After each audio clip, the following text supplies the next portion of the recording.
네, 여러분 반갑습니다. 한겨레 데일리 라이브 뉴스 다이브 시작합니다. 고현준입니다. 어서 오십시오. 자, 오늘 1부 함께 해주실 세 분 소개해드립니다. 노영희 변호사 나오셨습니다. 안녕하세요. 네, 안녕하세요. 네, 노영희 변호사와 노짱으로 활동하고 계신 장민 변호사 나오셨습니다. 네, 장민입니다. 어서 오십시오. 그리고 박진영 정치비평가 함께합니다. 어서 오십시오. 안녕하세요. 정치 비난가 박진영입니다. 비난가? 자, 저희가 개표 방송을 이 멤버로 했었잖아요. 네. 반응이 좋았어요. 봉상황. 네, 봉상황 반응이 좋았어. 근데 내부적으로는 이제는 좀 선거 얘기도 좀 했으면 좋겠다. 봉상황 얘기가 너무 길었다라는 지적도 있었는데 뭐 재밌었으면 된 거죠. 자, 오늘 이재명 대통령이 처음으로 국무회의를 주재했습니다. 이 국무회의가 대단히 좀 비현실적이면서 묘한 장면이 연출됐던 것 같아요. 그러니까 대부분의 국무위원들이 사의를 표명했으나 박성재 전 법무부 장관을 제외하고는 모두 반려를 해서 그 인원들이 그대로 국무회의에 맞습니다. 있었던 거 아닙니까? 예. 그리고 어색하지요? 이렇게 시작하시더라고요. 그래서 웃으면서 하자. 국민들이 위임해준 우린 대리인이다. 이런 얘기를 했던 것 같은데 이 장면을 좀 어떻게 보셨습니까? 어색하죠. 근데 도시락 먹으면서도 연장해서 했다 그러고 진짜 일하시려고 마음을 굳게 먹은 것 같았고요.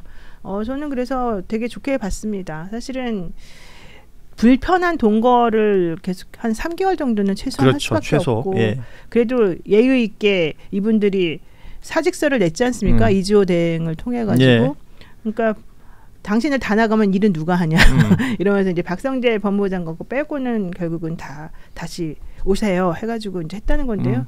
이게 바로 저는 쪼잔하지 않게 정말 일하는 사람의 마인드로 하신 거라고 저는 보고 지난번에 문재인 대통령 때도 사실 그렇게 하지 않았어요. 그래서 앞으로 많이 기대를 지금 하고 있습니다. 그러니까 확실히 일은 해본 사람이 잘한다. 첫날부터 많이 하는 것 같아요. 네, 퇴근을 10시 반 뭐 이렇게 넘어서 했다는데 또 아침에 7시에 출근을 했대요. 아이고, 그러니까 공무원도 진짜 힘들겠어요. 이제는 막 보고하려면 왜냐면 그 전에는 그렇게 안 했어도 됐을 거 아니에요. 그렇지. 그 전에는 엄청나게 놀았다는 소문이 있었어요. 아니 그리고 어제 뭐 저희도 짧게 얘기했었습니다만 그 대통령실에 뭐 볼펜 하나 줄 사람이 없더라. 뭐 컴퓨터도 프린터도 없고 결제 시스템이 지금 안 되고 있고 인주도 하나 없더라.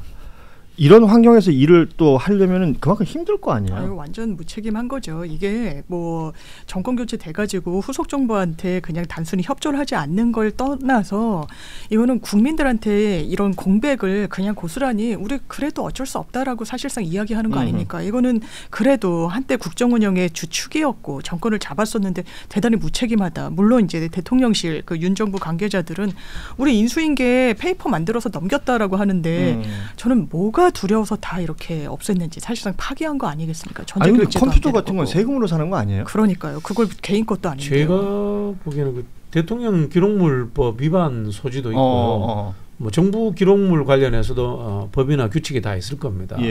그런 것들에 대해서 한번 확인을 해봐야 되고요. 아시겠지만 정부가 이제 컴퓨터가 2개 있거든요. 본체를 2개 쓰게 되겠어요. 외부망, 내부망 같이 넘어갔다 왔다 갔다 하게 이게 이제 보안 때문에 그렇게 하는데 그런 것들이 아마 서버의 기록에 남아 있을 겁니다. 그래서 아마 컴퓨터 자체를 다 없애지 않았나 싶은데 그거 자체를 없애는 게 법률적 문제가 될 것 같은데요, 저는. 그래서 뭐 지금 박찬대 원내대표 같은 경우에는 모두 책임을 묻겠다라는 입장도 내곤 했던데 이게 뭐 일을 하고 싶어도 할 수 없는 환경이 된다면 그건 큰 문제이기 때문에 이 부분이 빨리 좀 바로잡아졌으면 좋겠다라는 생각이 들고 이게 단순하게 그냥 뭐 일을 할 수 없는 환경이다 이런 정도의 문제가 아니고 조직적인 증거인멸이잖아요. 저는 이 부분에 대해서도 정말 특검을 하든 뭐 특검이든 뭐든지 해가지고 정확하게 밝히지 않으면 이런 말도 안 되는 죄송합니다만 짓거리를 어떻게 감히 할 수 있었을까 이 생각이 들고요. 전부 다 이거는 저는 대통령실에 있는 사람들에게 책임을 물어야 된다. 특히 정진석 비서실장이라던가 지금 책임을 져야 될 사람들이 아니 어떻게 일을 할 수 없는 게 문제가 아니라 모든 흔적을 사실은 이제 싹 지워버리고 도망가 버린 거나 마찬가지야. 물 청소했나? 물 많이 썼다고 난리 이거 거의 입주 청소 수준으로 그 정도 했대는 청소가 돼 있다는. 그 수돗물 얘기하시는 거예요? 그건 다른 관저하고 대통령실은 다른데잖아요. 끌어다 써. 대통령실도 뭐 끌어다 썼을 수도 있죠. 고모수 좋아하시잖아요. 고모수를 길게 연결해가지고. 진짜. 그 고무호수는 또 아버님이 쓰셨던 본인은 안 쓰셨던 학교에서 거예요. 대대로 물려받았어요. 돌아가셨어. 아버님 돌아가셨어. 자, 그리고 이재명 정부를 이제 국민주권 정부 이렇게 뭐 명칭이 확정됐다라는 보도가 아침에 있었는데 이 부분은 오늘 현안 브리핑하는 자리에서 강유정 대변인이 네. 공식적으로 확정된 것은 아니다. 공식된 명칭은 이재명 정부이고 뭐 사회적 용어로 별칭으로 쓸 수는 있겠으나 아직 공식적으로 확인된 건 아니다라는 얘기를 하기도 했습니다. 이 국민주권이라는 표현을 많은 분들이 좀 좋아하셨는데 네. 아직까지는 그 공식으로 이름이 정해진 건 아니다라는 걸 좀 알려드리고 그리고 어제 그 왜 사진 중에 그리고 영상도 많은 분들이 보셨겠지만 그 취임 선서하러 들어가는 길에 경호원들끼리 이렇게 몸싸움하는 듯한 장면 나온 거 있잖아요. 경호처럼. 그 지금 저 화면에 나가는 저 장면인데 그 후보 시절부터 경호에 대해서는 굉장히 좀 예민하게 생각할 수밖에 없는 환경이었는데 지금 무슨 일이 벌어지고 있는 거예요, 저거는? 대통령실 경호처하고 경찰 그 파견 나온 경호대하고 아마 위치 차지하는 문제로 그냥 몸싸움이 가볍게 있었던 것 같아요. 누가 1차선을 이렇게 차지하고 있느냐라는 근접 경호를 얘기할 때 그런 문제인 것 같은데 당선되는 순간 이 법률과 규칙에 의해서 아마 경호처로 넘어오게 돼 있을 겁니다. 예. 네. 근데 이 부분을 그 이재명 대통령이 그러니까 경호처 내에 뭐 인사 검증이라든지 이런 네. 문제가 남아 있으니까 기존에 경호를 해오던 경찰 전담 경호원들이 했으면 한다라는 그 지시가 있었던 것이고 네, 네. 그 부분 때문에 다소간의 저런 몸싸움 혼선? 뭐 저렇게 연출이 됐었는데 오늘 정리가 된 것 같더라고요. 경호처의 업무를 맡긴다. 예, 그 부분은 일단 이제 뭐 약간 이제 혼란 비슷하게 돼 있으니까 교통 정리가 된 것 같고 사실 경호처에 대해서도 이거 구조 개편이 돼야 된다. 대통령실 직속으로 있는 게 맞느냐. 격하해야 된다. 뭐 여러 논의들이 있었는데 경호처장을 어쨌든 임명을 했잖아요. 그렇죠. 그렇기 때문에 실급으로 이제 낮추는 거는 아마 논의를 하더라도 후순위 아니면 나중에 문제로 이제 된 것 같고 그러니까 이제 이재명 대통령이 그냥 경호 업무는 경호처가 일단 담당해라라고 해서 이게 잘 마무리가 된 것 같아요. 지금 당장 할 수 있는 일을 해야 되고 뭐 이런데 쓸데없는 에너지를 낭비할 시간이 없으니까요. 네, 뭐 보도에는 그러니까 새 정부 인선에 대해서 여러 인사들 나올 때 경호처장까지만 나왔는데 이제 어제 알려진 거는 박관천 맞아요. 전 행정관이 경호차장으로 네. 지금 자리를 했다는 거잖아요. 네. 네. 왜 웃어요? 이 인사는 웃긴 인사입니까? 아니요. 아니 박관천 우리 박 경감이 워낙 재밌는 분이셔가지고 박관천 차장하고 생각을 해도 우리가 방송을 많이 했고 네. 개인적 친분 관계도 있고 또 친하게 지내고 있고 잘 봐주세요 나도. 특별히 잘 봐주시고 할 게 없어요. 경호 좀 잘해주세요. 경호는 눈에 보이지 않는 거기 때문에. 예. 아니 그게 아니라 박관천 차장이 그 우리랑 사실 친분이 있는데도 불구하고 좀 물어보겠다고 전화하면 이제는 당신하고 연락 안 합니다. 이렇게 다 끊어버린다니까요. 얼마나 철저한지 몰라요. 게다가 그런 태도는 너무 좋네요. 공직자의 태도. 너무 좋긴 한데 좀 야박하죠. 서운하셨네. 우리 입장에서 서운하셨네. 야박하지. 맞아요. 근데 그 말이 맞고 실제 그 대통령 지금 되셨지만 이제 그 당시 후보 시절에 이 이재명 후보에 대한 그 경호에 대해서 되게 우리가 걱정을 많이 했었을 때 우리가 막 나누던 얘기들이 있었었는데 실질적인 그 경호가 될 수 있게끔 많은 아이디어를 냈어요. 박관천 차장이. 예. 그래서 그걸 보시고 사실은 민주당 쪽에서도 이렇게 해야 되겠구나라고 생각을 하셨던 것 같고 실제 들어가셔서도 되게 만족스럽게 흡족하게 잘했다는 얘기가 있습니다. 그렇군요. 예. 원래 이제 우리가 대변인은 입이었고 비서는 그림자조차 없고 경호는 보이지도 않아야 된다. 이런 이야기가 있거든요. 이거 전화 안 받고 본인이 없는 것처럼 이렇게 하는 게 더 직분에 충실한 거죠. 그렇군요. 예. 근데 그러지는 않아요. 이렇게 없는 것처럼 하지는 않아요. 네. 뭐 자세한 이야기는 나중에 또 하도록 하고 오늘 국회에서는 이제 오후 2시에 본회의가 열렸고 뭐 많은 분들의 관심을 끈 것이 이 3특검법 관련된 이 법안 처리 내용이 지금 하나둘씩 나오고 있습니다. 특검법들 통과됐고요. 국민의힘 의원들은 대다수 표결에 불참했다라는 거 지금 보도를 통해서 확인할 수 있고 내란 특검법, 김건희 특검법, 최혜병 특검법 각각 재석 198표 가운데 찬성이 194, 세 개 다 똑같습니다. 반대 3표, 기권 1표씩. 뭐 이렇게 되면 국민의힘 의원들 가운데도 일부는 특검법 찬성을 했다. 이렇게 볼 수가 있는 거죠. 그렇죠. 지금 보면 왜냐하면 여기서 이제 관전 포인트 중에 하나는 사실상 야당의 이탈표가 얼마나 될 것이냐. 그렇죠. 이제 내란 특검도 그렇고 김건희 특검 다 점점점 이탈표가 많이 나오던 형국이었었어요. 윤석열 전 대통령 당론으로 하면 뭐 합니까? 왜냐하면 의원총회 할 때도 경론을 벌였다는 거예요. 이거 당론으로 우리 싹 다 반대해야 된다라고 했더니 이른바 친한계에선 특히나 자율투표에 맡겨라. 그리고 여기에 반대하는 건 우리 당에 이제 저해가 상당히 되니까 이거 그냥 투표에 참여하자라고 했는데 어떻게 보면 안 가는 방식으로 표 단속을 하려고 했던 것 같기도 한데 이 흐름을 막을 수가 없는 거예요. 지금 왜 이렇게 속도 내냐고 하는데요.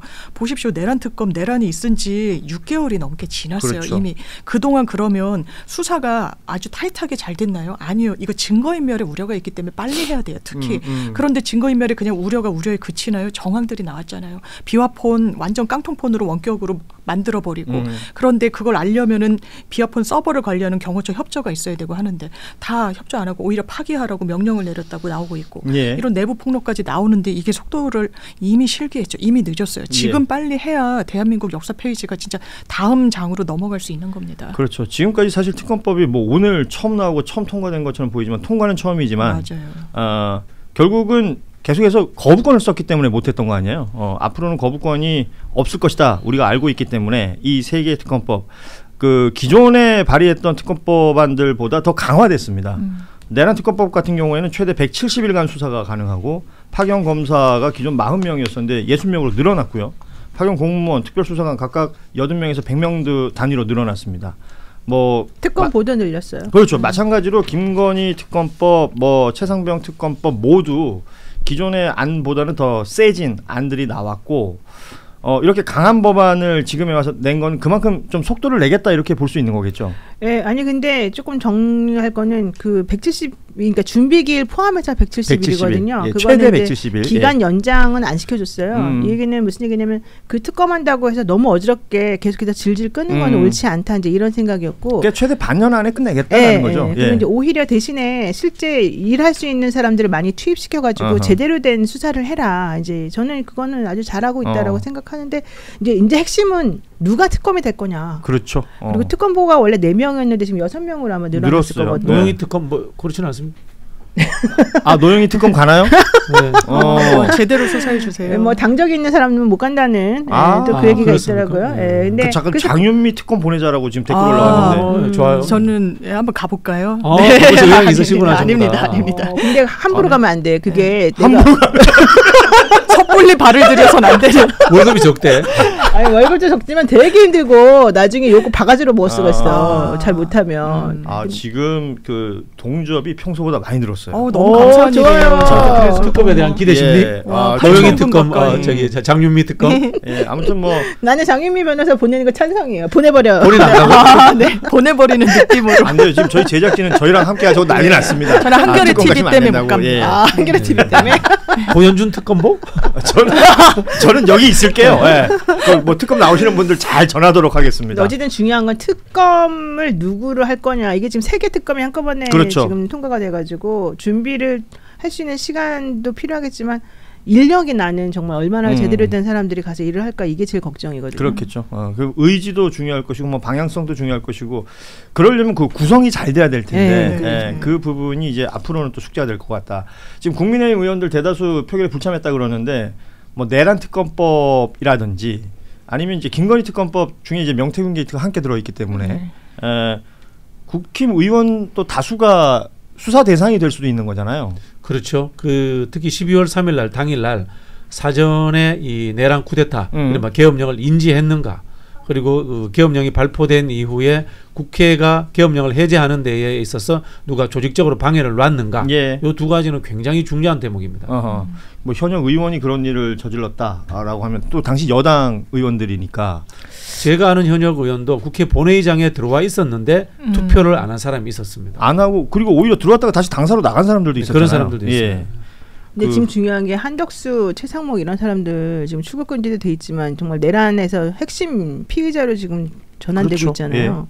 이런 사람들을 특검을 통해 가지고 밝히려면 엄청 센 사람이 사실은 가야 돼요. 이게 옛날에 특검할 때 내가 보니까 실제적으로 특검하는 수사관들도 이 피의자가 누구냐에 따라서 조금 멈칫하는 게 진짜 그렇지. 있어요. 아무래도 그런 게 있겠죠. 그래서 그거를 극복할 수 있고 제대로 된 수사를 할 수 있게끔 해줘야 되는 게 중요한데 중요한 건 이 내란과 관련된 특검에서는 주요 피의자들이 전부 다 그동안에 엄청난 권력을 가졌던 사람들이 말이에요. 거물들이죠. 그래서 그거를 극복해낼 수 있는 정말 대차고 확실한 사람 또 그에 상당히 반대급부를 줄 수도 있다는 게 보여지는 그런 게 좀 필요할 것 같아요. 용기를 내요. 제가 뭐 황당무계한 사례고 이렇게 해서는 안 되지만 과거 이제 쿠데타 세력들 같은 경우는 육군 뭐 별 4개짜리도 이등병 군복을 입히고 막 그렇게 일부러? 막대하고 이렇게 했지 않습니까? 그때는 거칠게 했죠. 거칠게 했죠. 물론 이렇게 해서는 안 됩니다. 많은 그러니까 그 정도의 어떤 결기라든지 그 장악력이라는 건 있어야 된다. 그렇죠. 그게 필요해요. 밝혀내야 될 부분은 정확하게 발표해야 된다. 그리고